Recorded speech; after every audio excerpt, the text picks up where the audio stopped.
We are told that he was asked to name the greatest commandment that there is. And he said, "Hear, O Israel, the Lord our God, the Lord is one.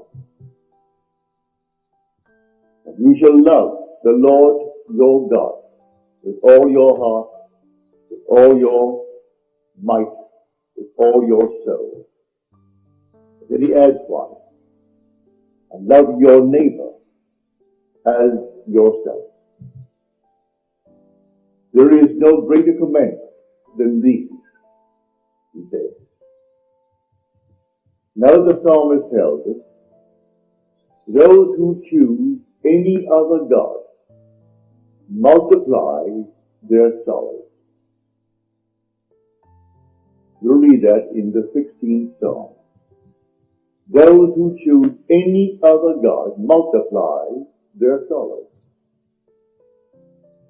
Now what is the God of whom we speak? All translations are paraphrases. Hear, O Israel, the Lord, that word translated the Lord, is I am. That's the definition in Scripture. Your God is the same, I am. So, hear, O Israel, the Lord, that is the I am, that is your I am, is the only God. There is no other God. Now, to ask you to love your I am, how can I love my very self? That is the very core of my being. You can. I am aware.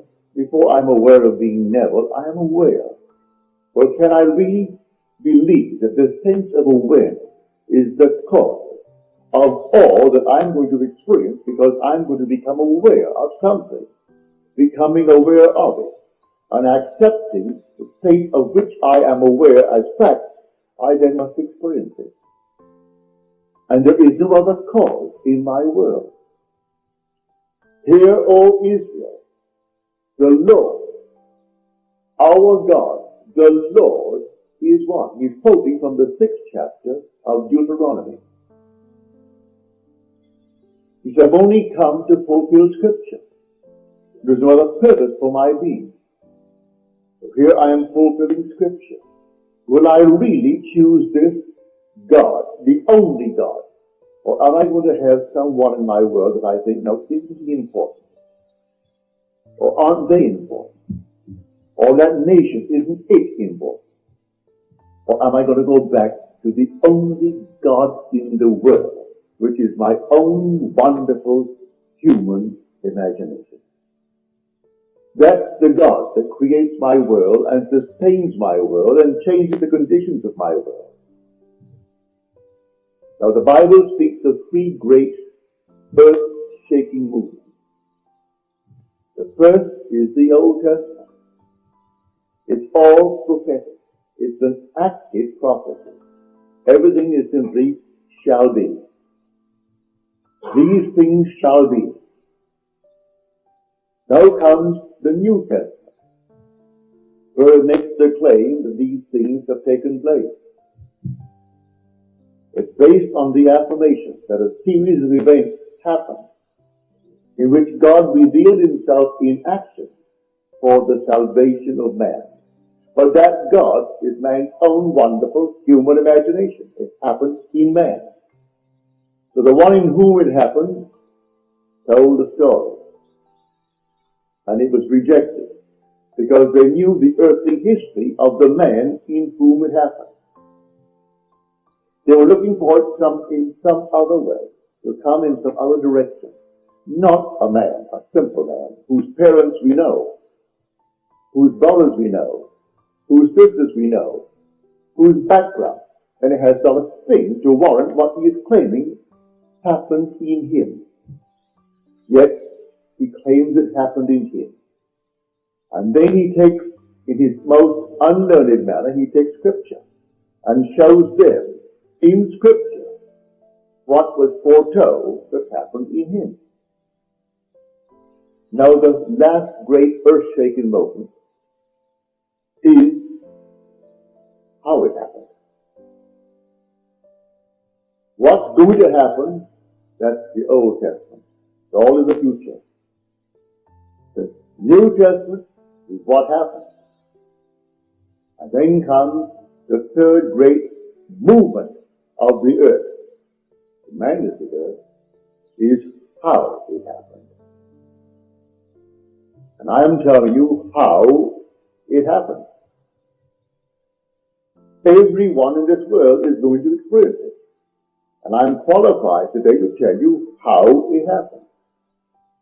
Here, you just had a shake. Or what's the shake? There will be unnumbered shakes. There were three great earthquakes that all take place within man. You should rejoice that they took place, that you're living on the grand series of fall, seemingly fall. Because the whole thing is shaken from within man. There isn't one event in this world that is in itself causative. Causation is personal. Causation is all mental. It's all within man. And the effect on the outside is that you see now what is actually produced by something that took place within man. And here, the whole vast world on the outside only reflects that which is taking place on the inside of man. And man is the only reality. God is man. And man is God. In 1960, December the 21st, I had a series of visions in the one night. And here I am, and here is the 15th chapter of the book of Mark. But you know the story. He came out of the temple. As he came out of the temple, one disciple said to him, "Look, teacher, what great stone, what great building." And then Jesus said to him, "You see these great buildings? Not one stone will be left standing upon another, but what it will be shaken down." In my vision, I saw this fabulous city, and I knew in advance which was going to fall. One after the other, they fell. One after the other. All symbolic. What fell? All the beliefs within me by which I lived. I lived in the belief of a historical Jesus. I was trained and raised that way. And then it collapsed as it did in the story of Paul. Here, Paul said, "I no longer regard anyone from the human point of view. Even though I once regarded Christ from a human point of view, I regard him thus no longer." He saw the whole mystery unfold within himself.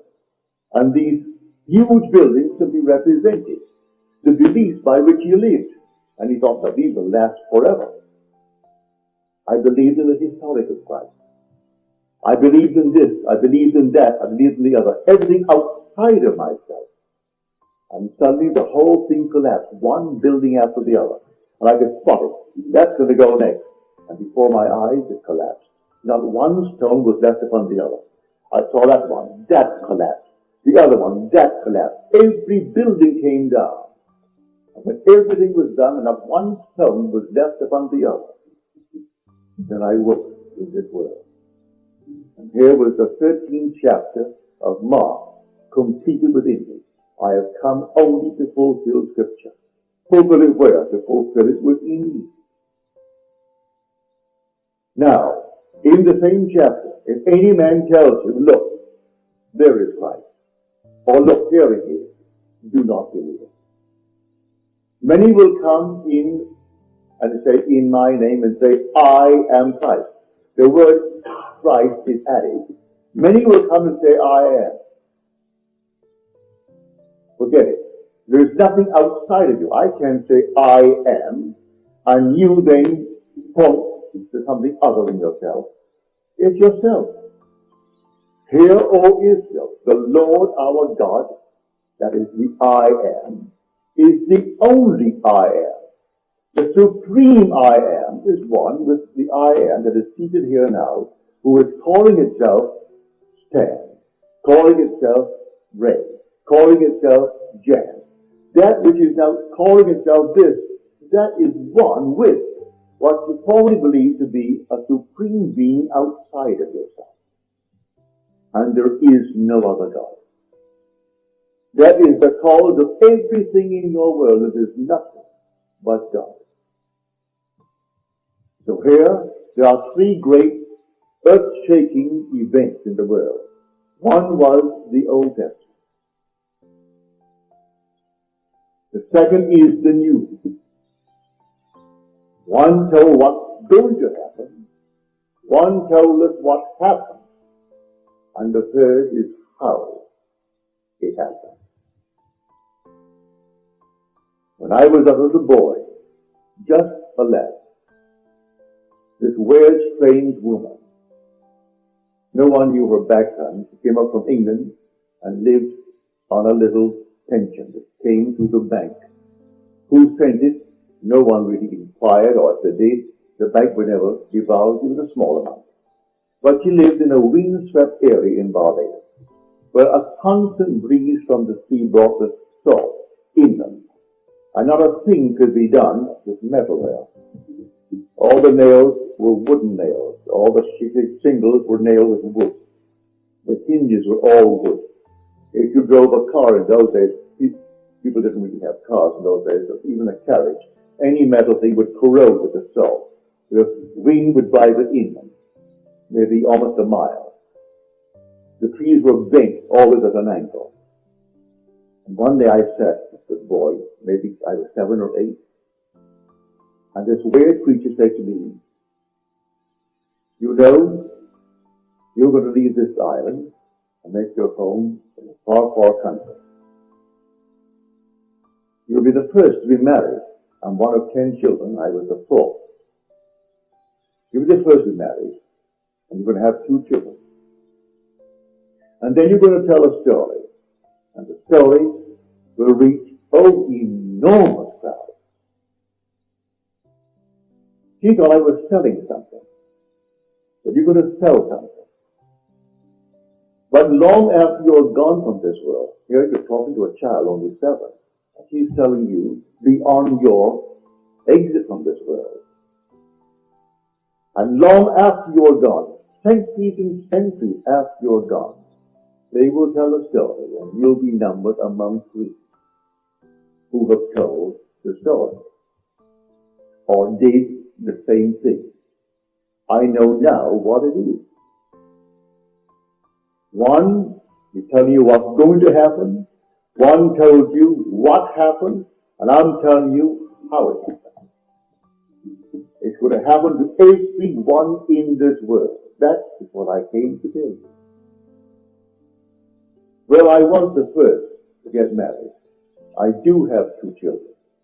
And I have been telling this story since 1938 to tens and hundreds of thousands of people. Small little audience tonight, that means nothing. 26 weeks on TV, I reach quite a few million. But many times on radio, who knows what number? Through the books I've written, who knows what number? When one has already gone over 100,000 in print. So who knows how much now? But it's not now. It's unborn tomorrow. For I'm telling you how it happened. This earth-shaking thing has nothing to do, all this is shadows on the outside. So if it shakes again tonight, it's been shaking all day anyway, you must have felt it. But that has nothing to do with the real earth-shake of the Bible. In that 13th chapter of Mark, it is telling you there will be earthquakes, there will be wars and rumors of wars. All these things must be. But don't let anyone deceive you and point to someone outside of you who is Jesus Christ. Jesus Christ is the true identity of every child born of woman. Let no one tell you there he is. or here he is, or point to anyone, he is in you.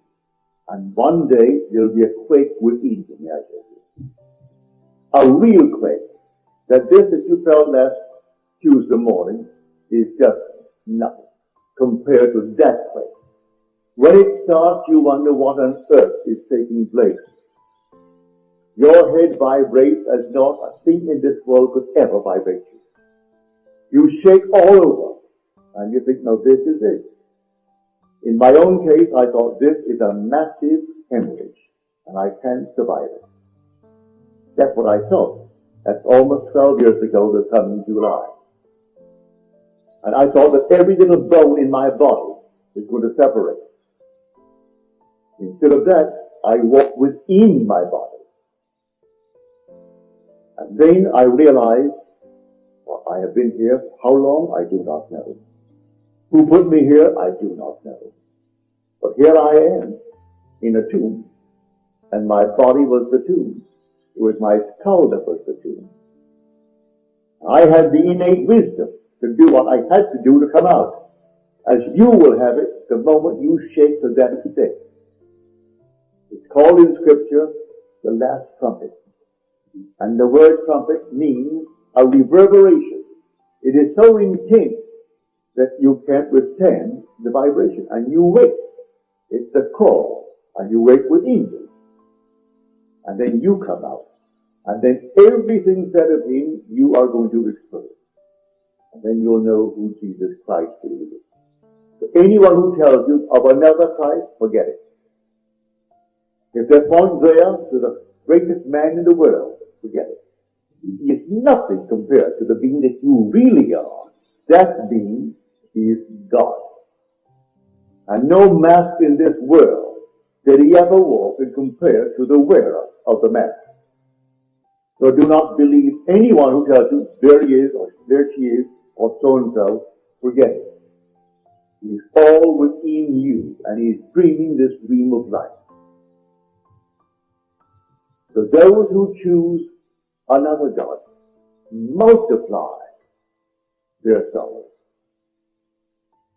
So tonight, if you think that the cause of what happened is in the fault, if you think it is in something outside of yourself, well then, you have another God. You're multiplying your miseries in this world. There isn't one thing in this world that is caused by another God.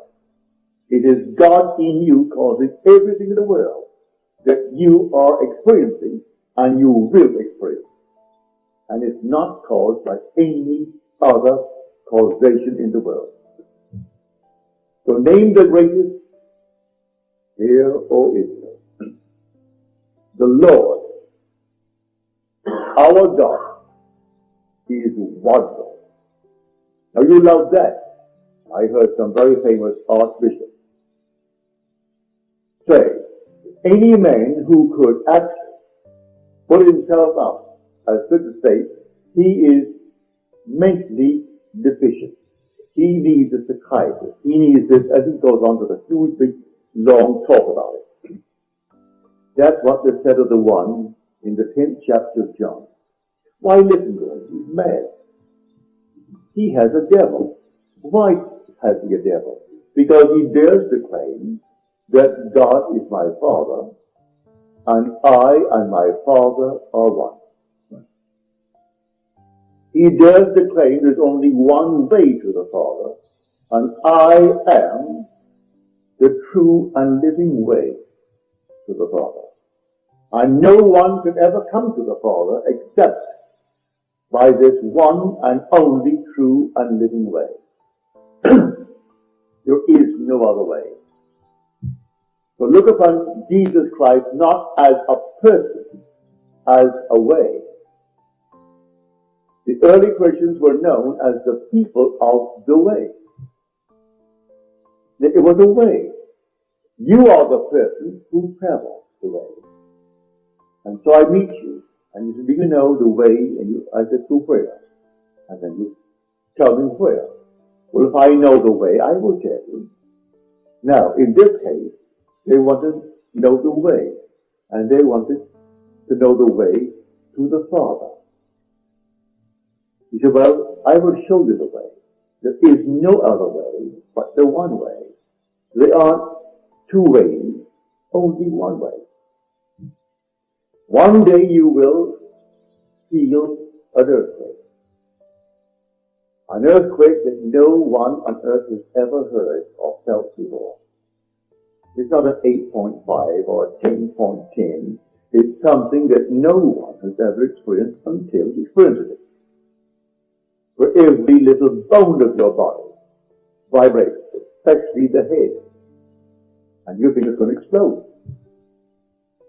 It begins with an earthquake. And then you, within that tomb, awake. That's the beginning of it. And then you come out of your own tomb, which is your skull. And when you come out, the story as told you in Matthew and Luke surrounds you. The story of the birth of God. And you are the God that is being born. For there's nothing but God in this world. You're being born now to a higher level of your own being. For there's only God expanding himself. And the symbolism surrounds you is that which is told you in Scripture. And then the next step on the way to the Father is a glorious step, and you think, this one, this is it. You thought the other one, the earthquake, was it. But when this happens, you know now your head is completely gone. It's an explosion. And you wonder if someone could have gotten on the inside of you and set off a bomb or in your head, and your head explodes.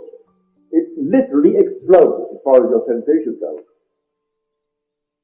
And when the whole thing explodes, and then it's quiet, and you find your son.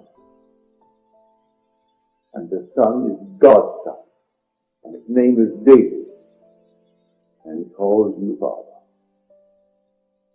And then you know who you are. Then you know the word. And David will be their prince forever. David died.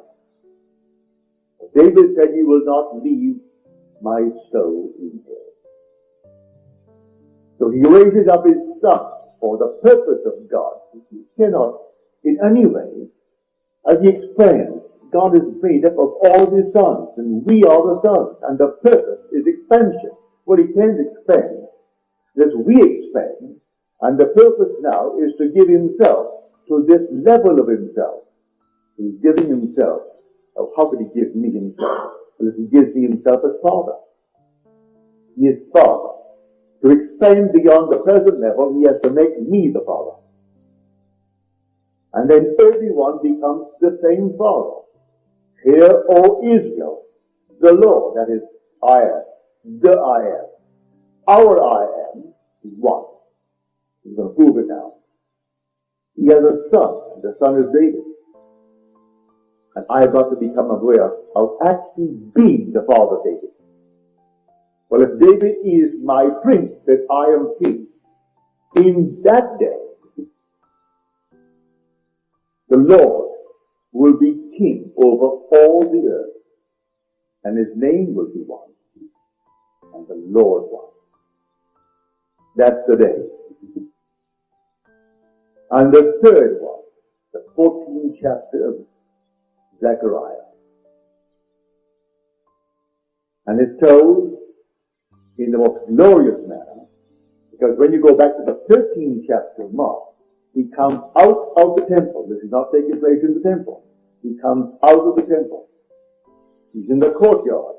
When he turns to look to the building, he's on the outside of the temple now. See those great stones?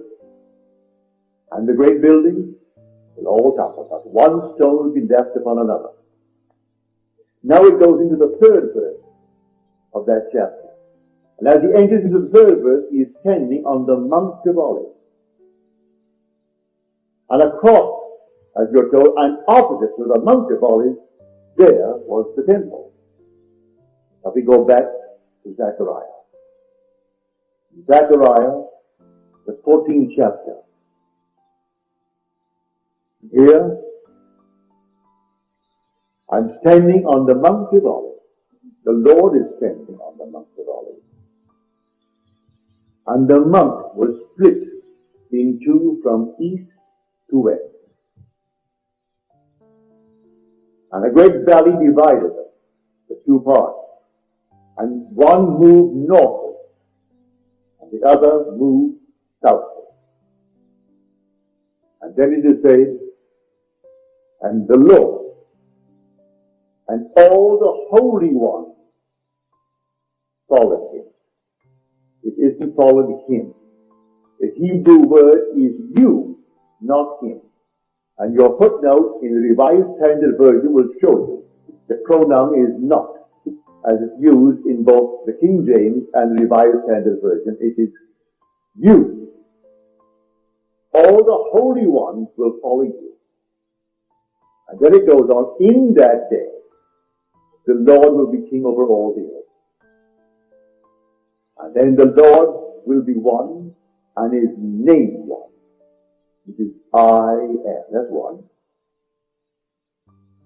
I am fulfilling only Scripture. Now, on that day, when the mountain is split, what mountain is split? You are split. You're standing looking at it. And your body is split from top to bottom, from the head to the base of your spine. And then you look at the base of your spine, and you see this golden, lovely, pulsing, liquid light. And you know it's yourself. It is your own wonderful Redeemer and Creator, and it is yourself. Yourself redeemed. No one else redeemed you. No one else created you. It's only God. And you fuse with it. And like this fiery serpent, flying serpent, you move up into heaven. And again, it reverberates, as you're told. And when the angel with such intensity stood forth, said, take it violently. And that is another stage in the way to the Father. You find him in the second stage. The first is explosion, when you have the vibration, which is an earthquake. The second of fantastic explosion. Then comes the third, like a fiery serpent, you go up. And then the fourth stage, which is the final stage, is when the seal of approval is upon you in the form of a dove. And then the dove descends upon you and remains upon you and smothers you with love. And there you receive the seal of approval of the work you have done. You did it. There is nothing but you. There is nothing but God in this world. So the first is what's going to take place. The second earthquake is what took place. And the third is how it took place. And I've been sent to tell you how it takes place. And to ask you to put your faith completely, not on an external Christ, not on any external God, but on the pattern. Christ is the pattern man. Christ is the way. So show me the way to the Father. I'll show you.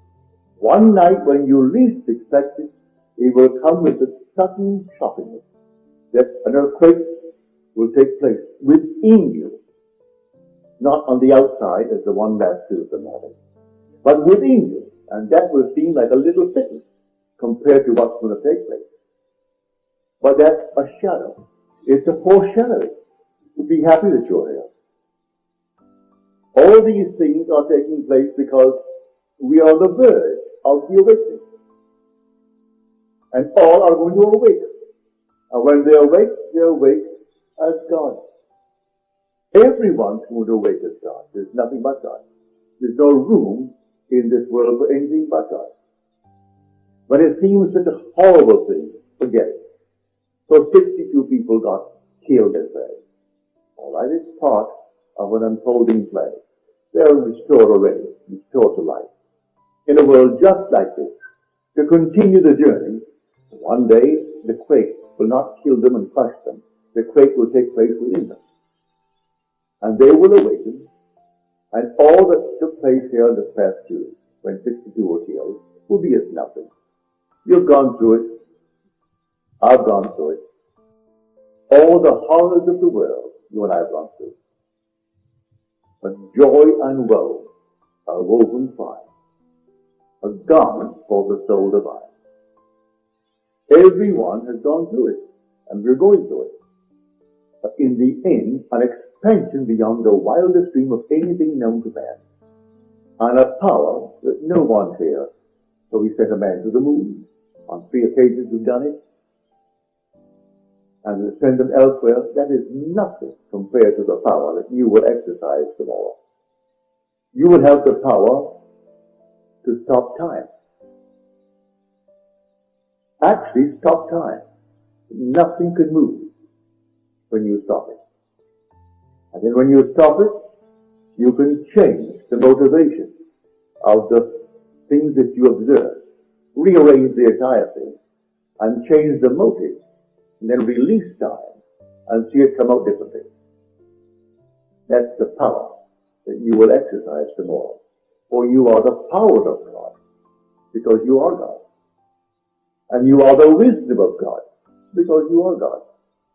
And Jesus Christ is defined in Scripture as the power of God and the wisdom of God. You want to read it? The first chapter of 1 Corinthians. And Jesus, the power of God and the wisdom of God. And all the promises of God find their yes, which means fulfillment in Him. First chapter of 2 Corinthians. But all the promises, and the promises are all in the Old Testament. It's all written in the future. And He comes only to fulfill it. And in a simple manner, He fulfills it. But it was not what the world was expecting. So they denied that this thing had been fulfilled. All right, so He said, I fulfilled it.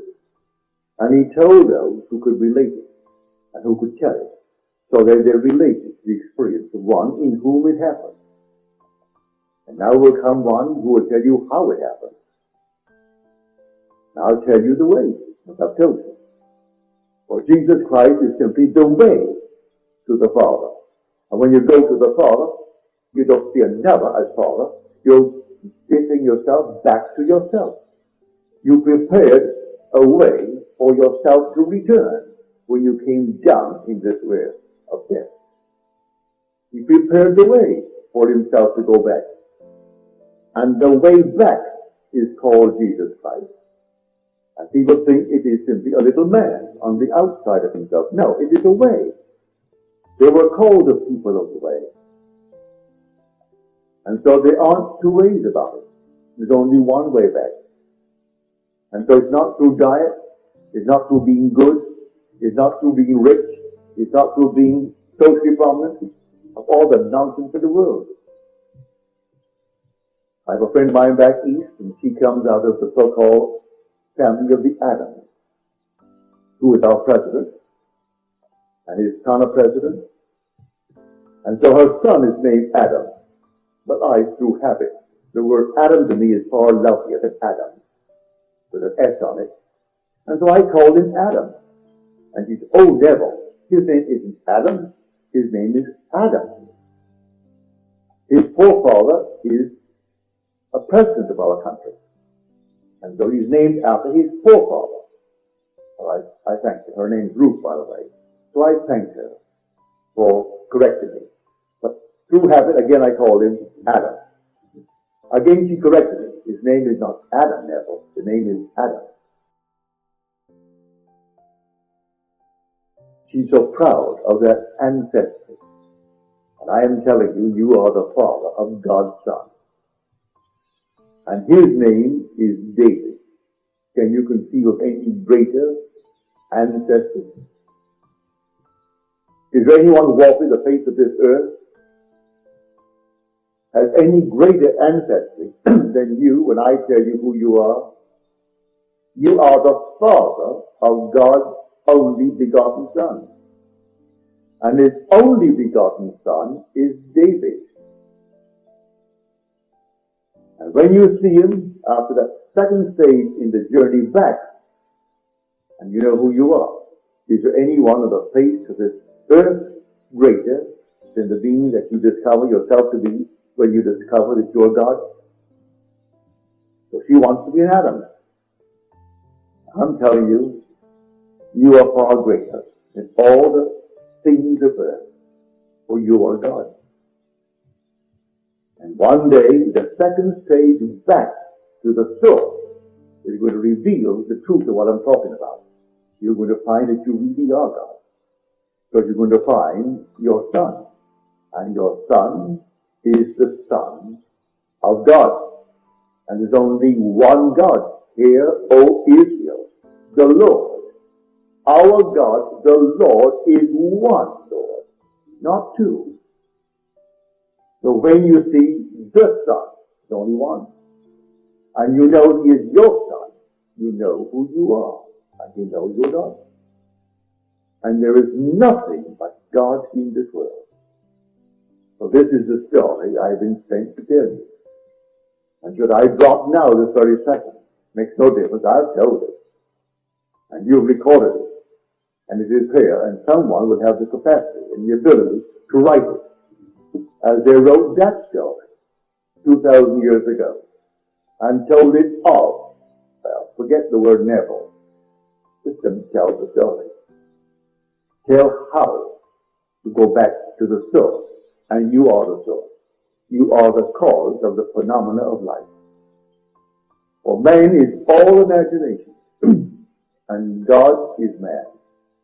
And exists in us and we in him. The eternal body of man is the imagination. And that is God himself. That's your immortal being. There is nothing but God. So when you read it, so you read it tonight, bear in mind what you heard this night. Those who choose another God multiply their sorrows. I don't care what name you give it. You can call it Jesus Christ. If he's something other than you, you're multiplying your sorrows.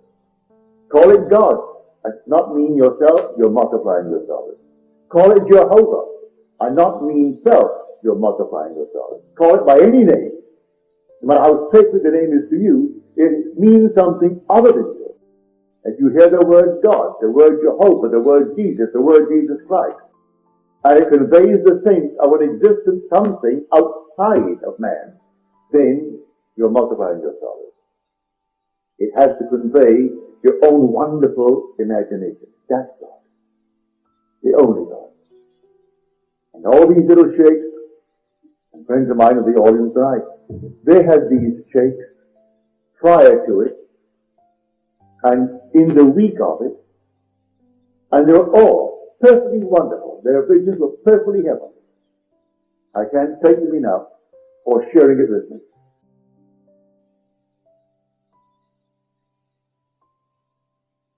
But here,